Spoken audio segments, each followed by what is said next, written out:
5 number है, भारत के सभी लोगों में समरसता और समान भ्रातृत्व की भावना का निर्माण करे, जो धर्म, भाषा और प्रदेश या वर्ग पर आधारित सभी भेदभाव से परे हो।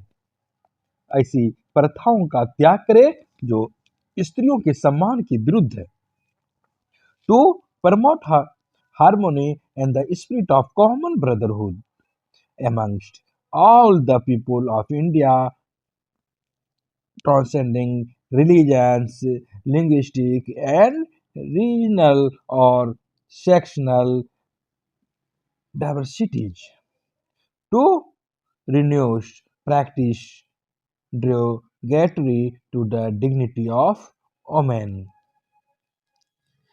इसके माध्यम से जो बातें कही गई है कि सभी लोगों में समरसता और समान भ्रातृत्व की भावना का निर्माण हो, और इन भ्रातृत्व की भावना के पीछे ये भ्रातृत्व भाईचारा हमारे संविधान की रीढ़ है, जो एक दूसरे पर भरोसा जगाता है, एक दूसरे के प्रति विश्वास उत्पन्न करता है, और इस तरह की भावना, भाईचारे की भावना, हमारे जो आदर्श हैं वह हमें दिखता है। और सबसे बड़ी बात इसमें भी यह भी कही गई है, यह भाईचारे की भावना, समरसता की भावना एक संविधान के तहत होगा, एक ध्वज के अंतर्गत होगा, एक नागरिकता वाले देशों में होगा। और भारत हमेशा अपनी संस्कृति में वसुधैव कुटुंबकम को आदर्श मानते रहा है, जहां इस वसुधैव कुटुंबकम में विश्व के किसी भी देश में रहने वाले लोगों के प्रति भ्रातृत्व की भावना समझी जाती है।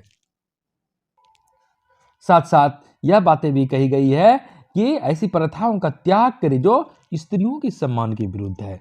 तो हम जानते हैं, ये कह सकते हैं कि अपनी संस्कृति में नारी को सम्मान दिया गया है, नारी को पूजनीय माना गया है। कहा भी गया है, यत् नार्यस्तु पूज्यन्ते रमन्ते तत्र देवता। हमारे और यही भावना, यही सांस्कृतिक भावना अपने संविधान में भी स्थान दिया गया है। और ऐसी कोई भी प्रथा का, ऐसी कोई भी भावना का त्याग करने की बात कही गई है जिससे स्त्री के सम्मान के विरुद्ध कोई बातें हो।